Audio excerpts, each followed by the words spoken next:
ជំរាបសួរដល់អតិថិជន Ford ទាំងអស់គ្នាសម្រាប់ថ្ងៃនេះដែរខ្ញុំមកបង្ហាញរបៀបកំណត់កុងទ័ររបស់ Ford Retreat 2023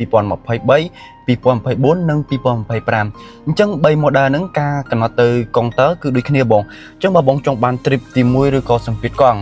អញ្ចឹងដំបូងបងជួយចុចពាក្យ manual ដែលឈ្មោះជាងស្ដាំមួយហើយបងឃើញពាក្យ setting បើសិនជាបងចុចមួយហើយវាឃើញអូយ៉ូបងកុំចុចមួយទៀតទៅឲ្យឃើញពាក្យ setting បន្ទាប់មកបងចុចសញ្ញាព្រួយខាងក្រោម2ដង1 2អញ្ចឹងបងចុចទៅមុខទៀតទៅរកពាក្យ driver inflow អញ្ចឹងបងជួយចុចពោកដាមួយអូខេមកដល់កន្លែង trip ទី1ហើយអញ្ចឹងបងអាចមើលឃើញគីឡូជាក់ស្ដែងយើងជិះបានប្រហែលគីឡូហើយជាមធ្យម100គីឡូស៊ីប្រហែលលីត្រហើយក្នុង100គីឡូដែលបងជិះក្នុងកុងទ័រទី1ហ្នឹង1ម៉ោងបងជិះបានប្រហែលគីឡូអាហ្នឹងកម្រិតនៃស៊ីសាំងរបស់ឡានចាំបើបងចង់ផ្លាប់ដូរកុងទ័រចឹងបងអាចកវាស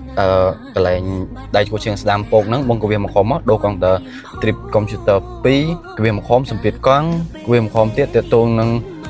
auto start stop ហើយកវាសមកខំទៀតដល់ trip ទី1យើងដែរអញ្ចឹងសម្រាប់ការកំណត់កុងទ័រឬក៏ check